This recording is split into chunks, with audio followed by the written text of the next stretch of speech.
24 नवंबर 1946 को Burlington Vermont United states में एक लड़के का जन्म होता है। ये अपने ग्रैंड पेरेंट्स सैमुअल और लुइस के साथ रहता था।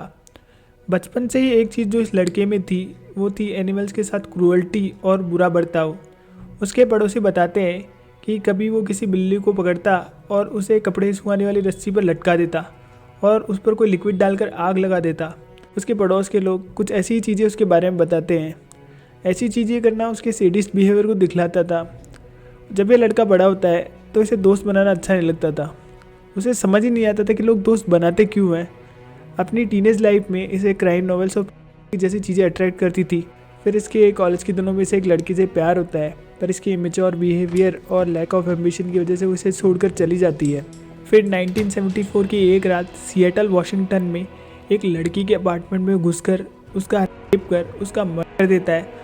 उसके बाद ये यही नहीं रुकता। आने वाले 4 सालों में मतलब 1974 से लेकर 1978 तक ये 30 से भी ज़्यादा लड़कियों के साथ यही चीज़ करता है। ये इंसान था Ted Bundy, the most in American history. और जब उससे पूछा गया कि भाई तूने ऐसा क्यों किया, तो उसने बोला कि में उसका इंटरेस्ट मीडिया और पोर्नोग्राफी वजह से स्टार्ट हुआ था। Exposure too had desensitized him. उसने बताया कि जो चीज़ें वो पढ़ता था या देखता था उन्हें वो एंजॉय करता था, पर उसे नहीं मिल पा रही थी। तो उसे लगा कि जब अगर वो किसी के साथ ऐसा करेगा तो वो शायद फुलफ़िल हो जाए। और जब उसने किसी के साथ ऐसा करा तो थोड़ी देर के लिए उसे ग्रेटिफिकेशन मिली, साथ में एक झूठा भरोसा मिला कि अगली बार शायद वो फुलफ़िल हो जाए, लेकिन ऐसा कभी। ये सब मैं आपको इसलिए बता रहा हूँ क्योंकि अभी कुछ महीने पहले कोलकाता में जो हुआ, इस बंदे संजय रॉय ने विक्टिम के साथ उसे मारा पीटा घसीटा, फिर उसे जान से मार ही दिया। ऐसे में आपको और भी कई सारे केसेस बता सकता हूँ जहाँ पर किसी लड़की के साथ हुआ हो और उसे उसके बाद भी मारा गया हो। तो ऐसा लोग क्यों करते हैं? क्योंकि इन लोगों को जो चाहिए वो तो ये ज़बरदस्ती करके हासिल कर लेते हैं, फिर उसके बाद भी विक्टिम की इतनी बुरी हालत क्यों कर देते हैं? इसका ट्रेडिशनल व्यू ये है कि ऐसा कोई इसलिए करता है कि उसे कोई मेंटल पैथोलॉजी हो, जिससे कि उसे सोशल और कल्चर नॉर्म्स ना समझ आए। आपने सुना होगा कि it is about power, control and dominance, और ये बात सही भी है क्योंकि जो लोग सैडिस्ट होते हैं उनके बिहेवियर को यही चीज़ें ड्राइव करती है। जैसा कि मैंने आपको टेड बंडी के बारे में बताया था, ऑथर एन रे उसके बारे में लिखती हैं कि वो एक सैडिस्ट सोशियोपैथ था जिसे प्लेजर मिलता था दूसरों के दर्द से। ये बात सही है कि मेंटल पैथोलॉजी वाले लोग ऐसा कर सकते हैं, लेकिन ये बात पूरी तरह से सही नहीं है क्योंकि बहुत सारे केसेस में देखा गया है कि नॉर्मल मैन भी करते हैं। जैसे कि आयरिश चोंग अपनी बुक द ऑफ नैनकिंग में बताती है, सेकेंड सिनो जापानीज वॉर में 20 to 80,000 Chinese women were killed by Japanese soldiers. Historian Anthony Beevor अपनी बुक बर्लिन द डाउनफॉल 1945 में बताते हैं कि वर्ल्ड वॉर 2 की फाइनल स्टेजेस में hundreds of thousands of German women were Soviet soldiers. अब इन लोगों को तो कोई मेंटल पैथोलॉजी नहीं थी, फिर इन्होंने ऐसा क्यों किया? इस बारे में 1975 में एक अमेरिकन ऑथर सूजन ब्राउन मिलर ने अपनी बुक अगेंस्ट आवर विल में बताया कि कोई को पूरा करने के लिए नहीं किया जाता, बल्कि ये एक वेपन की तरह यूज़ किया जाता है जिससे कि मेन विमेन को डरा कर रख सके। अपनी famous book against our will में उन्होंने ये रेडिकल स्टेटमेंट दिया, is a conscious process of intimidation by which all men keep all women in a state of fear. हमारे कल्चर की लंबी हिस्ट्री रही है जहाँ पर मैन ने विमेन को डोमिनेट किया है, पॉलिटिकली डोमिनेट किया है, इनके पास ज़्यादा राइट्स थे, ज़्यादातर लॉ मेकर्स भी मैन ही थे, गवर्नमेंट भी इन्हीं के द्वारा चलाई जा रही है। Economically man are better positions क्योंकि ऐसे बहुत सारे सेक्टर्स हैं जहाँ विमेन काम नहीं कर सकती। हालांकि women are doing much better now और उन्हें इक्वल राइट्स भी है, पर according to feminist theory patriarchy अभी भी एग्जिस्ट करती है। उन्हें काफ़ी सारे डिसएडवांटेजेस हैं, जैसे कि बर्थ से ही मैन और विमेन को अलग अलग ट्रीट किया जाता है। मैन को डोमिनेट होना सिखाया जाता है जबकि विमेन को सेंसिटिव और केयरिंग होना बताया जाता है। भले उन्हें इक्वल राइट्स हो, पर इन कल्चरल मैकेनिज़म्स के द्वारा उन्हें अप्रेस किया जा रहा है। और सूजन के अकॉर्डिंग इसी मैन अप्रेसिंग विमेन के आइडिया से इमर्ज होते हैं।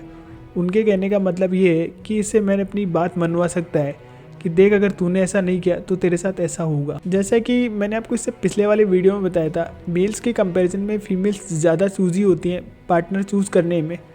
इसका रीज़न है कि man and women face different reproductive problems. Reproduction man के लिए बहुत आसान है, उन्हें बस करना है। मैन बहुत ही कम एफर्ट में बहुत सारे बच्चे पैदा कर सकते हैं, जबकि विमेन को एक ही बच्चे के लिए काफ़ी सारा एफर्ट लगाना पड़ता है। उन्हें 9 मंथ्स तक प्रेग्नेंट रहना पड़ता है और ये बहुत रिस्की भी है। इन कारणों से वो चूजी होती हैं। इसी वजह से वो हर किसी के साथ ये सब नहीं कर सकती, क्योंकि वो किसी के साथ हों और वो प्रेग्नेंट हो जाए और अगली सुबह वो बंदा उनकी रिस्पॉन्सिबिलिटी लेने के लिए तैयार ही नहीं हो, तो उन्हें ऐसे पार्टनर की ज़रूरत होती है जो उनके साथ अपनी कमिटमेंट रख सके, जिसके पास सफिशिएंट रिसोर्सेज हो और उन रिसोर्सेज को उनके साथ शेयर कर सकें और जिनका सोशल स्टेटस अच्छा हो। But there are many man जिनके पास ना कोई पावर है, ना कोई स्किल, ना कोई रिसोर्सेज। जैसे कि आप निर्भया या प्रियंका रेड्डी के कॉन्विक्ट्स को देखोगे, कोई ट्रक ड्राइवर्स थे, कोई लेबर थे, तो इनको देखकर आपको लगता है कि ये सोशली डोमिनेंट होंगे या इन्हें कोई लड़की मिलेगी। तो ऐसा कोई बंदा हो जिसे ना सोसाइटी रिस्पेक्ट देती हो, ना कोई लड़की भाव देती हो और घर वाले भी गालियाँ ही देते हैं, तो वो किसी के साथ ऐसा करने से क्यों डरेगा? क्योंकि वो घर में रहे या जेल में रहे, ज़िंदगी तो उसकी वैसी ही चलनी है। और मैं बहुत ज़्यादा गलत नहीं हूँगा अगर मैं बोलूँ कि लैक ऑफ कॉम्प्रिहेंसिव एजुकेशन भी एक रीज़न है का। लोग सामने वाले के कंसेंट या रिफ्यूज़ल को इग्नोर कर देते हैं, जैसे कि discussion about consent, refusal skills और हेल्दी कम्युनिकेशन की संभावना को कम कर देते हैं। कोलंबिया यूनिवर्सिटी की एक स्टडी में पता चलता है जिन्हें स्टूडेंट्स को बेसिक कॉम्प्रिहेंसिव मिली थी, कॉलेज में उन्होंने ऐसी चीज़ों को कम एक्सपीरियंस किया था। ये लोगों में डेवलप करने का काम करती है, जिससे कि उन्हें समझ आए कि खुद के प्लेजर के लिए किसी और को अनकंफर्टेबल करना कैसे सही हो सकता है। Morality emphasizes mutual consent and equality in relationships. In the book of Deuteronomy chapter 22 verse 25 to 27 Moses said, यदि कोई पुरुष किसी मैरिड वुमन को गांव में पाता है और उसके साथ प्यार करता है, तो इसके लिए केवल उस पुरुष को ही मारा जाए जिसने ऐसा किया है। उस स्त्री के साथ ऐसा कुछ मत करो, क्योंकि उसने कोई ऐसा पाप नहीं किया है जिसके लिए उसे मारा जाए। बहुत सारे लोगों को कुछ मिथ्स भी होते हैं। उन्हें लगता है if a woman is getting drunk और वेयरिंग रिवीलिंग क्लोथ्स, तो वो कुछ ऐसा करने के लिए इनवाइट कर रही है। और कुछ कल्चर्स में सोसाइटियल नॉर्म्स और जेंडर इनक्वालिटी भी इन चीज़ों को बढ़ावा देते हैं। इस बारे में 1981 में एक एंथ्रोपोलॉजिस्ट पेगी रिवर्स सैंडी ने एक स्टडी करी, तो सोशियो कल्चरल कॉन्टेक्स्ट ऑफ। इस स्टडी में उनका मोटिव ये पता करना था कि कैसे अलग अलग कल्चर्स में सोसाइटियल नॉर्म्स, वैल्यूज़ और जेंडर रिलेशंस ऐसी घटनाओं को बढ़ाते या कम करते हैं। और अपनी रिसर्च में उन्होंने सोसाइटी के social structure, attitudes toward gender और अग्रेशन के बेसिस पर सोसाइटी को 2 कैटेगरीज में डिवाइड करा, फ्री कल्चर और रेस। इनके मुताबिक ड्रोन कल्चर्स वो थे जहाँ पर सेक्सुअल अग्रेशन को टॉलरेट किया जा रहा था, जिन कल्चर्स में बहुत ज़्यादा जेंडर इनइक्वालिटी थी, मेल डोमिनेंस ग्लोरीफाइड थी एंड वीमेन रोल्स पर डिवैल्यूड। ऐसे सोसाइटीज़ में इन्होंने रखा कीनिया में Gusii, some tribal groups like Yanomami of South America. और जिन सोसाइटीज़ को इन्होंने फ्री कल्चर में माना, वहाँ पर मेन एंड वीमेन की इगैलिटेरियन रिलेशनशिप्स पर एम्फेसाइज किया जा रहा था। अग्रेसिव बिहेवियर्स को डिसअप्रूव किया जाता था। जैसे कि इंडोनेशिया की एक कम्युनिटी मिनांकाबाउ को उन्होंने फ्री सोसाइटी के एग्जाम्पल के तौर पर लिया, जहाँ पर women hold significant social power. 1987 में मैसाचुसेट्स ट्रीटमेंट सेंटर ने कई सारे केसेस को स्टडी करा, ये पता करने के लिए कि क्या चीज़ है जो इन लोगों को ऐसा करने के लिए मोटिवेट करती है। और उनके मोटिवेशंस और पर्सनैलिटी डिसऑर्डर्स के बेसिस पर उनको 4 अलग अलग कैटेगरीज में डिवाइड करा। Vindictive, motivated, sadistic, pervasively angry, opportunistic. ये वो लोग होते हैं जिनमें रिवेंज की भावना होती है। इनके मोटिवेशंस होते हैं सामने वाले को ह्यूमिलिएट और पनिश करके नीचा दिखाने के। इनकी प्रायोरिटी नहीं होती, इनका इंटेंट होता है विक्टिम की इमोशनल सफरिंग, क्योंकि उन्हें अपना दुश्मन मानते हैं, पर्टिकुलरली विमेन को। और ये चीज़ डेवलप होती है इनके पास्ट के रिजेक्शंस और बिट्रेल से। इन्हें लगता है कि सारी औरतें इन्फीरियर, मैनिपुलेटिव और अनट्रस्टवर्थी है और इनसे बदला लेना है। अगर हम इस बंदे संजय रॉय की लाइफ हिस्ट्री को देखें तो हमें थोड़ा बहुत आइडिया लग सकता है कि इसने ऐसा क्यों किया होगा।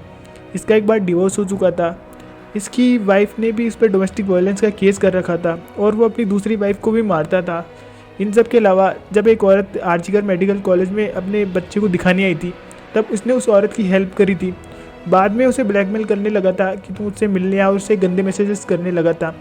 उसने भी इसके खिलाफ पुलिस कंप्लेंट करा दी थी। अब इस सारी सिचुएशन में इसको ये नहीं लगा हुआ कि कुछ गलती मेरी है और मेरे में ही कोई प्रॉब्लम है, उल्टा उसे ये लगने लगा हो कि ये सारी औरतें ही ख़राब है और इनसे रिवेंज लेना है। और पुलिस ने जब उसकी मोबाइल की ब्राउजिंग हिस्ट्री चेक करी, वो भी कंटेंट से भरी पड़ी थी। ये बात भी सच है कि भी एक रोल प्ले करती है कई लोगों की वाइल्ड फैंटेसीज को शेप देने में। 60s में एक सोशल साइकोलॉजिस्ट अल्बर्ट बेंडूरा ने सोशल लर्निंग थ्योरी को इंट्रोड्यूस किया, जिसमें उन्होंने ये बताया कि कैसे कोई इंसान अपने सोशल एनवायरनमेंट से कुछ सीखता है और चीज़ों को पसंद या नापसंद करने लगता है। उन्होंने बताया कि जब हम किसी चीज़ को बार बार देखते हैं और उससे फेमिलियर होते हैं तो हम उसके बारे में पॉजिटिव फील करने लगते हैं। This is called mayor exposure effect. जैसा कि आपने अपनी लाइफ में कभी महसूस किया होगा, आपने कोई गाना पहली बार सुना हो और आपको गाना पसंद नहीं आया हो,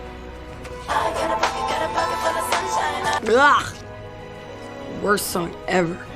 लेकिन आपने जब वो गाना खूब बार सुन लिया होगा तब आपको वो गाना अच्छा लगने लगा होगा। किसी का फेस आपने पहली बार देखा और वो बंदा आपको पसंद नहीं आया, लेकिन जब आपने उसके फेस को ज़्यादा बार देखा तो आपको वो अट्रैक्टिव लगने लगता है। ऐसा ही आर्गूमेंट्स के साथ होता है। जब हम किसी आर्गूमेंट को बार बार सुनते हैं तो हम उससे एग्री करने लगते हैं। इसका ये मतलब नहीं है कि वो आर्गूमेंट सच होता है, बस हमने उसे ज़्यादा बार सुना होता है। इसी आइडिया के बेसिस पर अमेरिकन सोशियोलॉजिस्ट ली एलिस अपनी बताते हैं कि कुछ लोग बिहेवियर अपने आसपास के एनवायरनमेंट से भी सीखते हैं, जैसे कि मीडिया या वाले सीन्स को काफ़ी पॉजिटिव तरीके से दिखाया जा रहा होता है और जब लोग इन्हें बार बार देखते हैं तो उन्हें वो चीज़ नॉर्मल लगने लगती है। जब लेट 50s में लीगलाइज किया गया था और होम टेलीविज़न का स्प्रेड होना शुरू हुआ था, उसके बाद के सालों में कई सारे पूछा गया कि उन्होंने ऐसा क्यों किया, तो उन्होंने इस बात को एडमिट किया था कि टीवी पर या मैगजीन्स में जिस तरह से विमेन को दिखाया जा रहा था, उन चीज़ों ने उनके डार्क फैंटेसीज के फायर में फ्यूल डाला। टोनरस्टीन एंड लिंच के 1986 की एक स्टडी में पता चलता है एक्सपोजर टू अगेंस्ट विमेन से मेल व्यूअर्स में विमेन के लिए एम्पैथी कम होने लगती है। इसके अलावा 2016 study by Wright, Tokunaga and Kraus में यह बताया गया है कि जो लोग देखते हैं उन्हें अपने इंटीमेट रिलेशनशिप्स में अग्रेसिव होना एक नॉर्मल बात लगती है। इन सब बातों का ये मतलब नहीं है कि लोग की वजह से कुछ ऐसा कर देते हैं, बस उनमें से पहले से ही गुस्सा भरा होता है। ये चीज़ उसे बाहर लाने का काम करती है। सैडिज्म एक पैराफिलिक डिसऑर्डर है। इस कैटेगरी के सबसे खतरनाक होते हैं। इन्हें बोला जाता है ये अपने विक्टिम को केयरफुली चूज करते हैं और प्लान करते हैं सैडिस्टिक रिचुअल्स। ऐसे लोगों को प्लेजर मिलता है सामने वालों को करके, और यही प्लेजर इन्हें मोटिवेट करता है बार बार सेम चीज़ दोहराने को। ऐसे ही लोग बनते हैं और ये लोग कभी नहीं सुधरते। अगर इन्हें जेल में डाल दिया जाए तो ये लोग वापस निकलते वही सेम चीज़ करेंगे। वो बोलते हैं ना कि इसमें किक है, तो एक सैडिस्ट इंसान दूसरों की सफरिंग में अपनी किक ढूंढ। तो ऐसा कोई इंसान जिसे सैडिस्टिक पर्सनालिटी डिसऑर्डर हो और उसके किन्हीं औरतों के साथ रिलेशंस अच्छे ना रहे हो, मतलब कभी उसे रिजेक्शंस का सामना करना पड़ा हो या कुछ और रीजंस हो सकते हैं, तो अपने मन में औरतों के लिए भरी इस नफरत की वजह से प्लस अपने इस सैडिस्ट बिहेवियर की वजह से जब ये दोनों चीज़ें एक साथ मिलती है तो इनके अंदर का जानवर बाहर आकर कुछ ऐसा कर देता है। A study publish in the journal of interpersonal violence से पता लगता है कि एक साइकोपैथ के एक नॉर्मल इंसान के कंपैरिजन में दुगने चांसेस है या कुछ और तरह के क्राइम्स कमिट करने का, क्योंकि हमारे दिमाग का एक हिस्सा अमेगडाला जो कि रिस्पॉन्सिबल है इमोशंस को प्रोसेस करने के लिए, emotions like fear, anger, sadness, pleasure, psychopaths के दिमाग का ये हिस्सा ठीक से फंक्शन नहीं करता, तो उन्हें किसी का खुशी या दर्द दिखाई ही नहीं देता। अपॉर्चुनिस्टिक वो होते हैं जिन्होंने कभी किसी सिचुएशन का एडवांटेज लेने के लिए किसी के साथ कुछ ऐसा कर दिया हो। इनके अटैक्स प्लान्ड नहीं होते। कई बार सिचुएशन ऐसी बन जाती है कि उसका फ़ायदा उठाने के लिए किसी के साथ कुछ ऐसा कर देते हैं। इनकी कोई साइकोलॉजिकल ड्राइव भी नहीं होती जो इन्हें ऐसा कुछ करने के लिए उकसाए, इसलिए ज़्यादा वायलेंट या अग्रेसिव नहीं होते। जैसे कि कोई थीप किसी अगर कुछ चुराने जाए और वहाँ पर उसे कोई वुमन अकेली मिल जाए और वो सिचुएशन का एडवांटेज लेने के लिए उसके साथ कुछ ऐसा कर दे, और कई बार इन्हें गिल्ट भी महसूस होता है कि जो इन्होंने किया वो सही नहीं किया। ऐसे बहुत से हैं उन्होंने किसी के साथ कुछ ऐसा किया, उसके बाद कुछ साल उन्होंने जेल में सज़ा काटी और बाहर निकलने के बाद लाइफ लॉन्ग कुछ ऐसा नहीं किया। इसके अपोजिट जो दूसरी कैटेगरी के जो होते हैं उन्हें सज़ा भी दी जाए तब भी वो बाहर निकलते यही चीज़ करेंगे। अब दोस्तों अगर आपने वीडियो पूरा देखा हुआ तो आपको समझ आ जाएगा कि कैसे क्या हुआ होगा। ये बंदा संजय रॉय जिसके रिलेशंस फीमेल्स के साथ अच्छे नहीं थे और मुझे नहीं लगता कभी से मॉरलिटी के बारे में पढ़ाया समझाया गया होगा, तो इसकी कोई मॉरलिटी भी नहीं थी। और जब उसके पड़ोसियों से पूछा गया संजय रॉय के बारे में कि वो कैसा इंसान है, तो उन्होंने कुछ ऐसी बातें बताई। वायलेंस में वो एक नंबर पे था। क्यों ऐसा क्यों? ये उसका नेचर था। नेचर था तो पति क्या बहुत मरता पीटता था बहुत? माँ तो एक इंसान जिसमें एम्पैथी की कमी थी, जिसे औरतों से रिवेंज लेना था, वो अल्कोहल के नशे में वो कंटेंट देखता है, उसके बाद में अगर उसे कोई लड़की अकेले मिलेगी तो उसके साथ क्या ही करेगा। दोस्तों इस बंदे संजय रॉय के बारे में जो भी इन्फॉर्मेशन ली है वो न्यूज़ या इंटरनेट से ली है।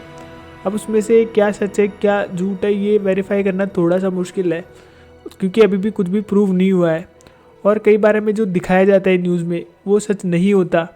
तो आप अपना दिमाग अभी भी खुला रख सकते हैं